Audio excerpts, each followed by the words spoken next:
Today what we're going to be doing is looking at producing a CV for a job application. A CV is essential when applying for a job because often it's the first thing your employers will see. Okay? So if you do a good CV, if your CV is good and portrays you in a positive light, then the first impression an employer will get from you is going to be positive. However, it can also work the other way, whereas if your CV is bad or poorly presented, then the first impression that an employer is going to get from you is going to be negative. Okay? So, learning objective today is to understand how to produce an appropriate CV for a specific job application. Okay? And we produce CVs tailored to a job application, and that becomes clear as the lesson goes on. Okay? The learning outcomes, so by the end of the lesson you'll be able to create a suitable CV for a job application, okay, with an appropriate layout and with appropriate and relevant information included. Okay, first of all what we're going to do is going to watch a video, okay, and whilst watching the video I want you to be thinking about this question in partners. So what tips would you give in order to make your CV as effective as possible? So whilst you're watching this video, I want you to think about the following question, and I'm going to ask you for some answers at the end. Okay? Is that clear?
Okay, give you 1 minute to talk to your partner.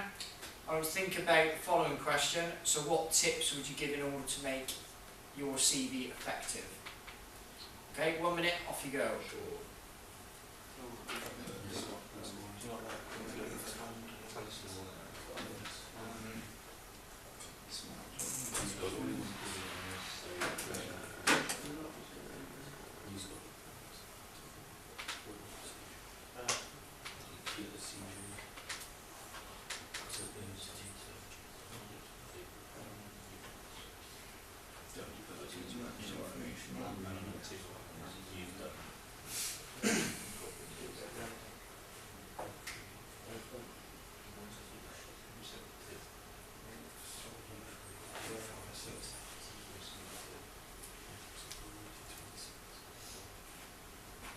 Okay, so starting with Jamie at the back, what does an effective CV include? What tips would you give? I would say smart presentation, Okay, why a smart presentation? What do you mean by a smart presentation? because it needs to be all organised and stuff to make it look presentable. Okay, why is a CV that looks presentable important? Because you're most likely going to get the job because it's well organised. Well, I wouldn't. Yeah, you'd have a better chance of getting the job Yeah. because you're not guaranteed to get it for our CVs smartly presented, but we're more likely to get the job. Okay, what do you mean by well organised?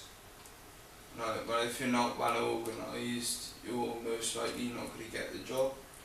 So you've got to Okay. be pretty organised. So what does an organised CV look like? Like well spaced out, like paragraphs. Okay, yeah, so good. We've got it in separate sections, so we've got clear headings, week one, so having headings in bold, okay, so it stands out, so it's easy to read. Okay, Anthony, could you give me another tip? Having a suitable layout, so like having the font size specific and the font actually easy to read. Okay, so a suitable layout, okay, suitable font size. Is a suitable font size 25 Arial? No, Why not? because it's just too big. Too big. Is a suitable font size 2 Arial? No, Why not? it's too small, so it's hard to understand. Okay, generally a good rule for that is what you write your assignments in, so generally like 10, 11, 12 size font, that's the sort of font you want to use, okay? Because if you start using any bigger or smaller, it then starts to look unprofessional, okay? Being that if it looks smaller, it's difficult to read, if it looks bigger, then it looks unprofessional, okay? Charlie Meek. Short. Short, so what do you mean by short? But don't have it too long because it's waffling on, isn't it? How many pages are you looking at? Once the Yeah, 1 to 2 pages. Why 1 to 2 pages? Why not like 5 or 6 to tell them everything about yourself? you don't want to know everything about you. Okay. They just want to know like simple information. Like Okay. what you do. Yeah, good point. It needs to be short because your CV, an employer might have hundreds and hundreds of CVs to look through. If your CV is 6 or 7 pages long, they're probably not going to read your CV because it's too long. Your CV needs to be short so your employer can easily read it and can get a feel about what you're like. Okay, because remember, a CV is almost introducing the employer to you. If that makes sense. Yeah? Joe Hudson. Using bullet points Okay. Why do we use bullet points and not big paragraphs? to get to the point because they're in a hurry and it gets your point across effectively. Yeah, exactly. And as well as that, it's easy to read. Okay, if you've got big paragraphs to read, that might put an employer off straight away if they're really busy, they've got lots of things to do. Whereas if it's in clear bullet points, it's easier to read, the employer is more likely to take in that information as well. Okay? Joe Hadley. Make sure your spelling and grammar are right. Okay? Why is spelling and grammar important? Make you look more punctual, like you know what we get. Yeah, exactly. And it gives a really negative impression, doesn't it? If your CV is littered with spelling and grammar mistakes, okay, immediately, you said about first impressions, that creates a really negative first impression for your employer. Because it looks like you can't spell and the grammar's poor. Okay? Harrison, Include relevant information. what do you mean by relevant information? So that like put like what your family members' names is and the pets you got. Yeah, why wouldn't I put how many pets I got? Because the recruiter doesn't. It doesn't matter to the recruiter. Yeah, your recruiter is not, at this stage, is not interested in who your family members are. They're interested in you, what you do. Okay, it doesn't matter about your pet's name. Okay? Exactly. Jake Turner. Formal language, Why formal language? because if you're talking in informal language, you're not going to think that you're as professional as you need to be for the job. Yeah. remember, exactly right, this is a professional document. So you need to come across as professional as possible, okay? And if you're starting to use slang, okay, or text speak, you're going to come across as perhaps too laid back, okay? And then you're less likely to get the job, as James said at the beginning, okay? Okay so far? Okay, next task we're going to do is I want you to read the 2 CVs which is on the website, okay? And I've sent you the PowerPoint this morning, okay?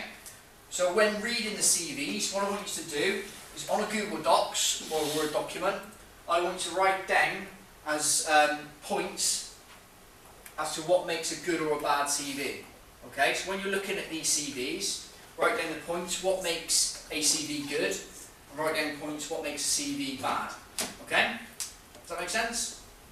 Okay, I will give you 5 minutes to do that task.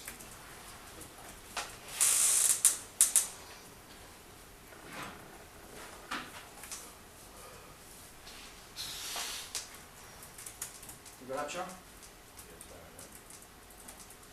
No, not that one. Oh, it's on the PowerPoint. Joe, you got it? Yeah. So actually looking at specifically this one. Those six got the points to the side. Okay. So you should come up, guys, with this website, okay? And it gives you points down the side, like what makes a CV good and what makes a CV bad. Okay? So you should come up with this page. Has everyone got that page up? Yeah?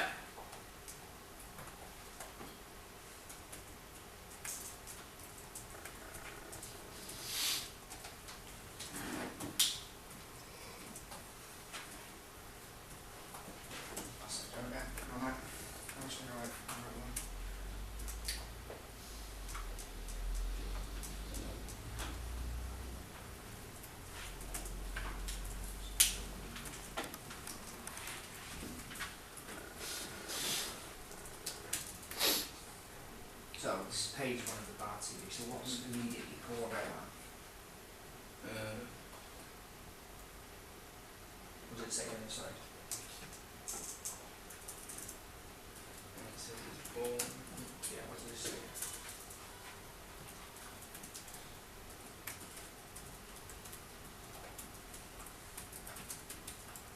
Right.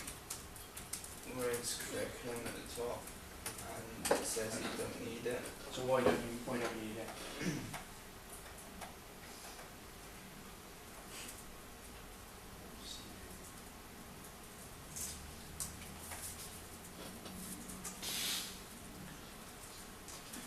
So what does it say? It says you don't need the words curriculum. It just has like information that you don't need in a CV.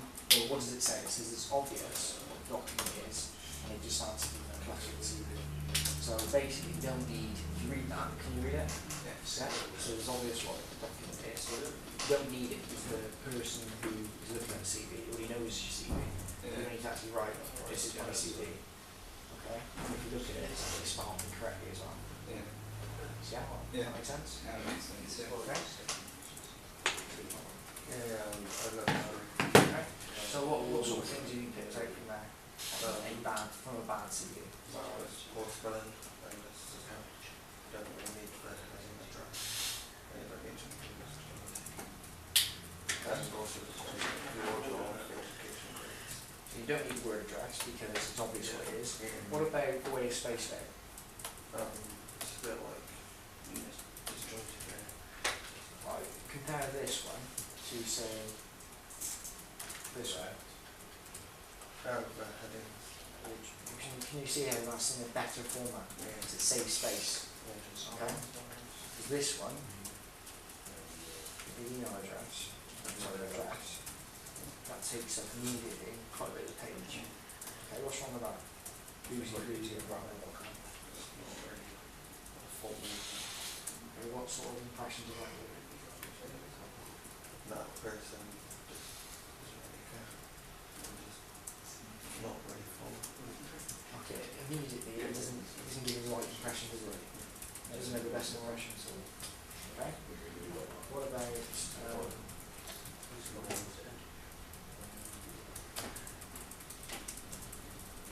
what about this? What's wrong with this? Well, that's just said like how they've got this list and also it's personal, not personal. Yeah, exactly. You actually spell information wrong. Okay. Yeah. What should a CV be in as well? One dash corner. Normally reverse Ah, code. yeah, the first one. And what's that that they put it in chronological order? Okay.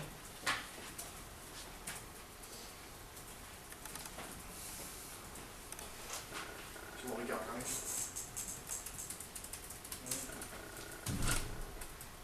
You've got good TV with free personal information. Okay. So if we look at the bad TV, yeah. What's the first thing that's wrong with bad TV? Nothing there. Yeah, You don't why do we do it? it's oversize CV. Yeah, because when the employer looks at the document and knows the CV, so you don't need to tell them it's a CV. Yeah?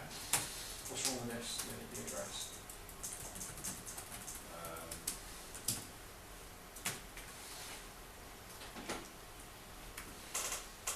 What does it say there? Yeah, so you don't need the word address.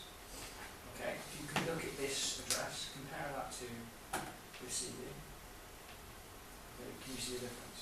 The address is a much neater spacing format. Okay, look at the difference between the ones there. What's wrong with one of the boozy? Yeah, that's not great, that's impression of it.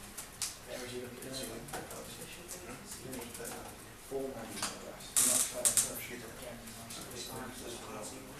Okay. Yeah.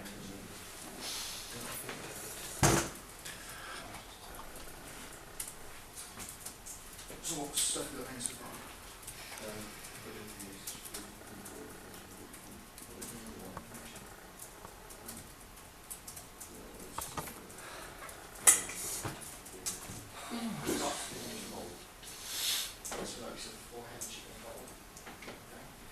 What about if you look at the bad CV, okay, what's wrong with the address, apart from the word Scott address? It says address. Yeah, that's, so what else is wrong with it? Can you compare that to a good CV?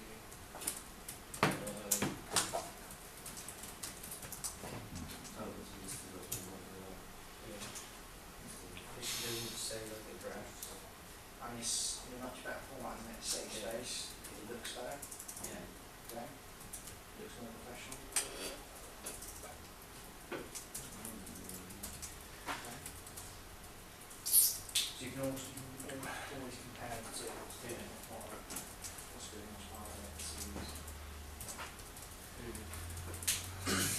Jake, what's some stuff we got?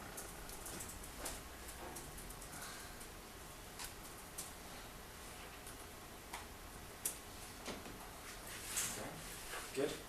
So when we compare, what do we notice about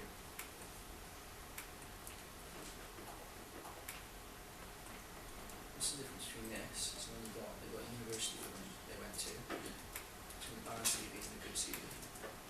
What's the difference? Yeah, they're not giving loads and loads of information, but they're giving you bits about what they've actually studied. Whereas this offers almost no information at all. Bad CV. Does that make sense? Yeah. Yeah. Okay guys, another 2 minutes to get down the points.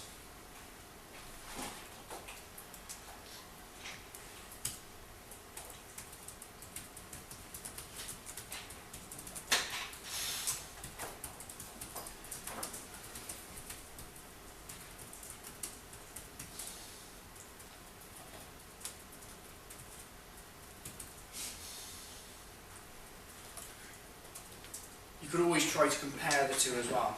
So if you're look at the good CV what makes that good, and then look at the bad CV and compare the differences. Okay?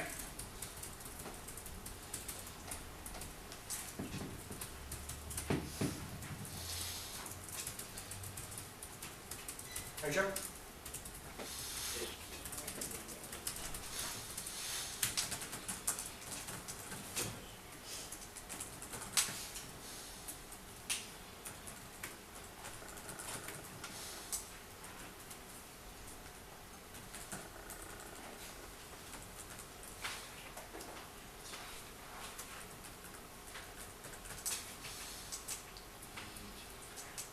Okay, if we all stop there and look towards the front.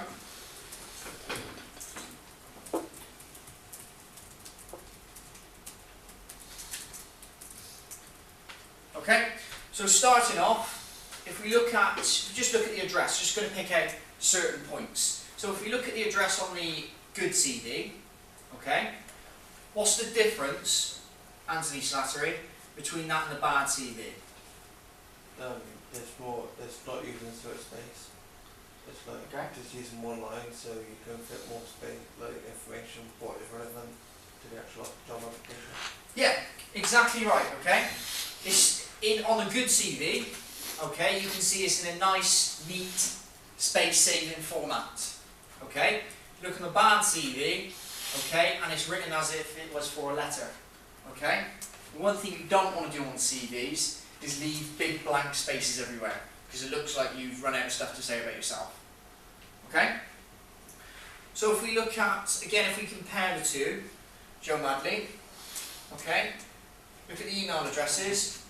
On the bad CV, boozyfloozy@hotmail.com, and on the good CV we've got mg999@kent.ac.uk. What sort of impressions do you get from the two people? It shows a good CV sort of more professional, because their like email isn't like sort of joking about or anything. So like it's not like serious, but it just looks more professional. It looks more professional. What sort of impression do you get off of Mandy Poor? That's the name of the person on the bad CV. With the email boozyfloozy@hotmail.com. So yeah, very kind of gives you a bad impression of them. Yes, sort of shows that they're a bit of a joker. They perhaps don't take things seriously. And if you're going for a good job, okay, it's not the sorts of things you want to be portraying to your employer. Okay? So if we look at the differences, Charlie, meet between the personal statements, okay? So just by looking at it, okay, we've got Mandy Good and Mandy Poor. What's the differences between the two CVs? That doesn't really give much. Well, not much about it. Yeah, on the second CV. And what about the first CV, Mandy Good? It's more like organised. Okay, just a personal statement bit. So what is there more of?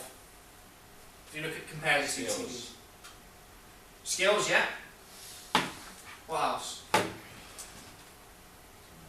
What else is there, Anthony? She's like spoke about more in depth skills that she has, and that she like shows the skills that the job has as needs as well, requires for a person to have. Yeah, good. So she's identified the skills needed for that particular job. Okay? And she's also, to put it basically, she provided more information. Now by more information I didn't mean she provided pages and pages, but she's provided a short paragraph explaining a bit about herself. Okay? And then explaining the skills she's got that will make her suitable for that job. Whereas you look at the bad CV, Mandy Poor, it's vague, okay, and there's not enough information there. Okay, the employer's not going to know what she's like. Whereas with Mandy Good, immediately she's starting to tell the employers what sort of skills she's got. Okay, does that make sense? Okay, moving on to the second pages. Okay, specifically on the second one, the bad CV. Okay. One particular thing that it says is do not leave a large empty space at the bottom of the page or bottom of the CV. Why don't you do that, Jake? Because it makes them give the person who's reading your CV get a bad impression that you've run out of ideas and stuff to talk about yourself. Yeah, exactly. If you leave a large empty space at the bottom of your CV, okay, basically that tells the employer you've got nothing else to write about yourself. Okay, you've ran out of things to write about yourself. Okay, whereas if you fill the space, okay, one, it looks more professional, and two, it shows the employers that you've got certain skills. Okay, does that make sense? Okay, another thing, just point out to you, on the bad CV, you'll notice that Mandy Poor has split her work from 2 CVs over 2 pages. Why is that not good, Harrison? To split a certain section over 2 pages.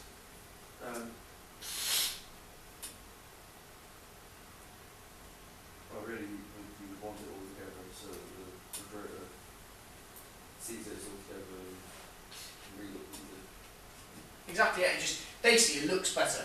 Okay? A lot of what you're writing on your CV, okay, is about appearance, to what it looks like. Okay, if it looks good to the employer, immediately that creates a good impression. It's like your assignments. Okay? If I open an assignment and you've got your headings in bold, subheadings underlined, sorry, immediately I'm thinking this is going to be a good assignment. Okay, that's the first impression I get. The first impression an employer will get is just by looking at it, looking at the layout. Okay? Does that make sense? Alright, John? Yeah.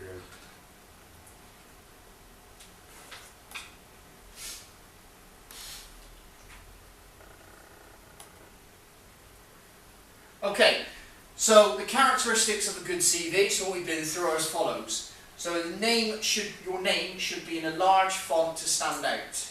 Okay? You don't want your name in a small font. Really, your name should be the biggest font you use to make your name stand out, because that's who you are. That's whose CV it is. Okay? You should use a space-saving format. So like we said about the address. You want your address ideally on one line, not going down as if you were writing a letter. Okay? Your personal statement should be short and targeted at the skills required for the job you're applying for. Okay? So you tailor your personal statement to the job you're applying for. So it could be completely different if you were applying for a job as a sports coach with ProStars than if you were working as a, let's say, a meat packer at Ensos. Okay? It'd be completely different because you need completely different skills. Okay? The CV should be in reverse chronological order, so starting with the most recent qualification, because that's your best qualification, okay, and then go in backwards. Okay? Spelling and grammar should be checked, because obviously you don't want your CV to be littered with spelling and grammar errors, because you want to come across as best as possible. Okay? You should never have information from the same section spread across 2 pages. Okay? Because again, you want your CV to look as professional as possible. Okay? And if you spread across 2 pages, immediately that doesn't create a good impression. Okay? You should identify skills gained during any jobs or volunteer work that you've done. So if you put a job, previous employment, say what skills you've learned. Okay? Because those skills could be used in the job you're applying for. If you've just put the job down that you did, okay, you're not telling them anything about what you've developed as a person. Okay? This can be debated, but I do not think, and neither does the University of Kent, that you need to include references on a CV. Okay? Because at this present time, when you're giving your CV in, the person who's looking at it is not going to contact the reference then. You're going to have an interview first, then they're going to contact the references after. So you might just put, if you look at the Mandy Good again,